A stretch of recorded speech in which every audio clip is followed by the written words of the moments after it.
les actualités de la situation politique.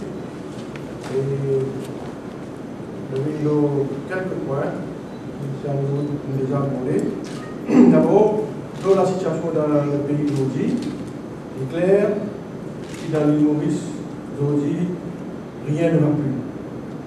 Pendant les derniers mois qui viennent passer, nous avons assisté à comment le gouvernement travaille, une échec après échec, ce ban projet, ce ban décision, ce ban initiative qui nous prend sur toute la ligne. On rappelle le budget, comment tient le 20, élection village et municipale, comment le gouvernement a gagné ce qu'il a gagné. On rappelle le scandale dans l'affairisme, dans le sillage devant l'élection municipale, dans la révélation qu'il fait, et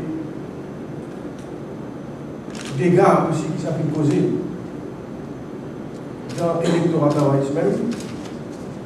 Le projet repas chaud, au matériel sur un niveau de bien bâclé, et un projet monnaie, malheureusement.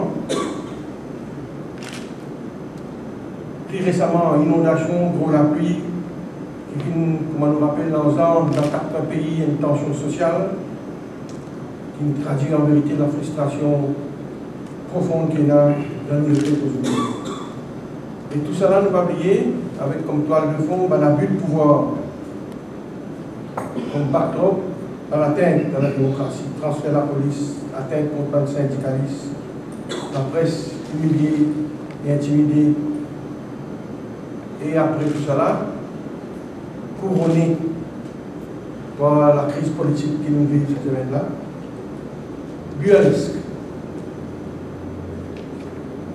qui finit en vérité frappe le sommet de l'État.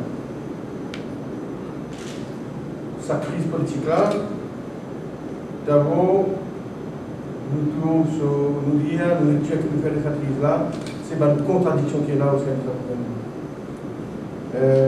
D'un côté, nous rappelle que le Premier ministre Lemine lié à renseignement, un abus qui est là au sein de la MTPA, dirigé par M. Dego à l'époque, le mot abus qui s'est servi par le Premier ministre lui-même. Donc maintenant, il fait le code bataillé, M. Dego gagne un poste bien important encore dans le ministère des Finances, évidemment avec l'approbation du Premier ministre. Comme tout ça, l'abus que M. le Premier ministre a. Deuxièmement, Xavier Duval, il fait compromis sur la question de principe. L'insubordination politique est causée, donc il disparaît. Et en vérité, cette crise-là montre-nous comment un politicien capable de démonétiser eux-mêmes. C'est un discrédit à nous gouvernants. Nous rappelle que le Premier ministre, même si on met l'autre, tsunami pour venir, demande au parti étatique, etc., pour sauver l'État. Donc, M. le Premier ministre, pour mettre l'autre, en donnant à M. Dego une plus grande responsabilité au sein du ministère qui est bien important dans le ministère des Finances, à la communauté. Alors, c'est à cause de ça, nous connaissons qu'il y a une boulette récemment, dimanche dernier, qui vient dans ce congrès. Donc, tout ça, une raison pour nous faire avancer là. Et s'il n'y a pas effectivement raison pour nous faire de ce congrès, le parti travail passe par une période difficile. Quel aveu de taille! En effet, le Premier ministre, le parti travailliste, et que le Premier ministre, il touche le fond. Il connaît ce taux d'impopularité le plus bas depuis 2005. Et agonisé.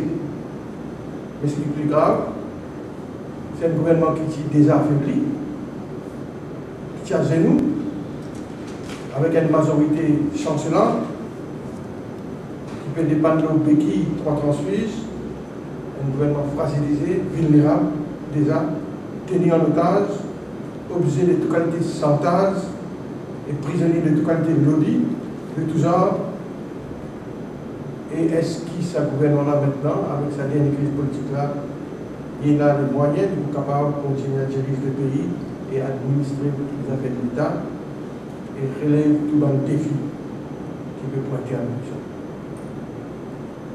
Le compte à rebours, pour nous d'arriver, le compte à rebours pour commencer et nous tout connaissons qu'il nous peut vivre dans une période de fin de règne. Tant mieux pour le pays. C'est pourquoi dans le même nous adresse un sérieux mise en garde avec le ministre et dans les autres divisions de l'Alliance au pouvoir. Pour qui se partons dans pièces communales ou sectaires et qui se abstenus à faire une déclaration à l'ordre communal et raciste. Plus le gouvernement pas qu'il est, dans les semaines à venir, la tentation pour plus fort, pour aller dans le sens qu'on fait causer. Et nous demandons, et quand le pays de faire une déclaration à propos, ou un propos à l'ordre communal. Nous refaisons l'appel par communalisme un débat politique. L'île Maurice mérite mieux que ça. Et le Premier ministre Amboulam et son gouvernement visent à rétablir un signal qui encourage ou qui pousse certaines associations à déraper et à tenir un propos de division à caractère communal. Un hate speech qui est un potentiel pour enflammer le pays. Donc nous condamnons toute initiative de la part du gouvernement qui utilise une stratégie de division au service des autres mesures rétrogrades pour vise à créer une diversion lors d'une chose d'ordre national. Et dans ce contexte, nous exprimons nos appréhensions, nos craintes, nos affaires. Nous avons l'enquête que la police peut faire pour incitation à la haine raciale concernant les propos de M. Daltaman, qui s'est tenu récemment lors d'une conférence de presse, je me rappelle, qui tenait un propos qui s'est diffusé largement par les chaînes de la BC, propos susceptibles à constituer une incitation à la haine raciale. La police commence à l'enquête. La police commence à collecter les détails de la conférence de presse.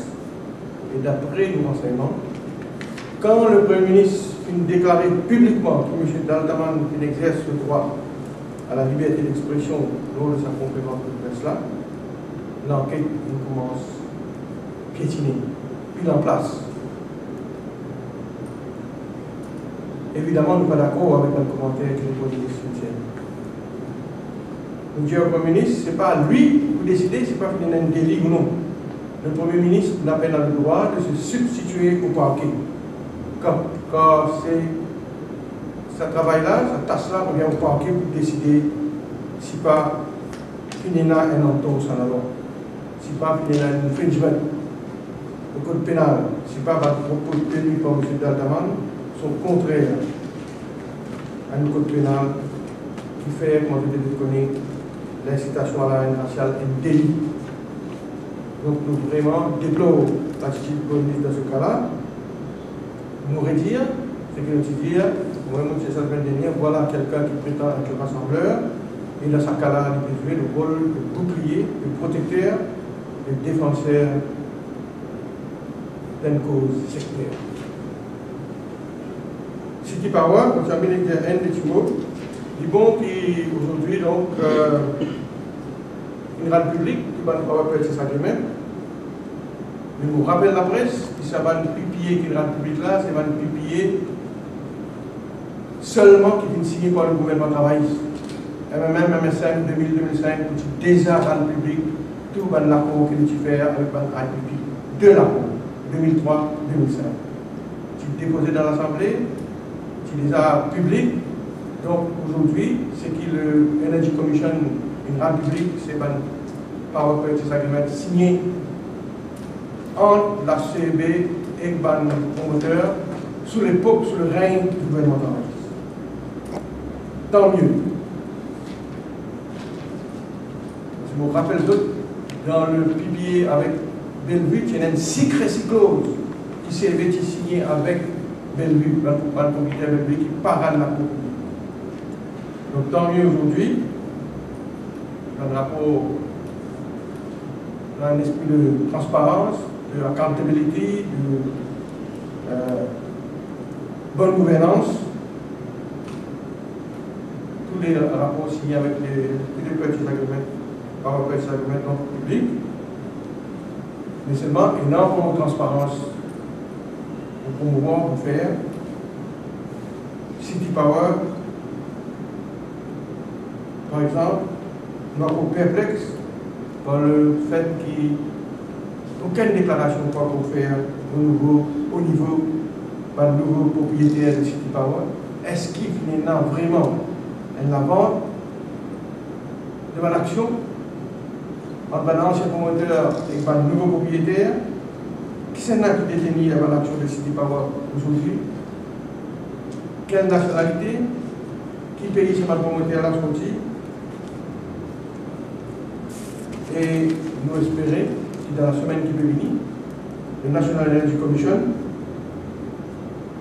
parce qu'il nous apprend qu'il est besoin d'un promoteur de City Power, il y a une rencontre fixée, qui est prévue. Nous demandons au Energy Commission de rendre public le nom de ma nouveau propriétaire de City Power, si il y a une vente de ma action, effectivement. Parce que,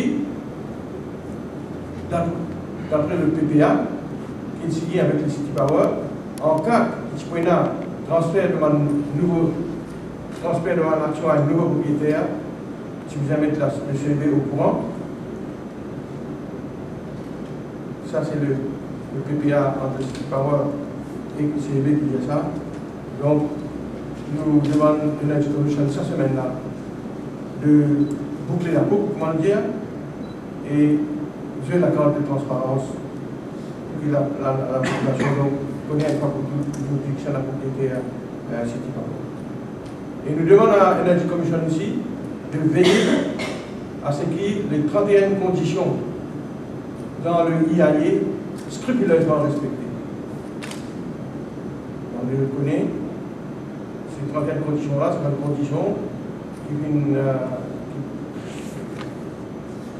condition qui accompagne le IAE. Et donc, nous demandons à l'Energy Commission de monitorer tout le projet et de veiller à ce que ces 31 conditions-là respectées et fulfillées.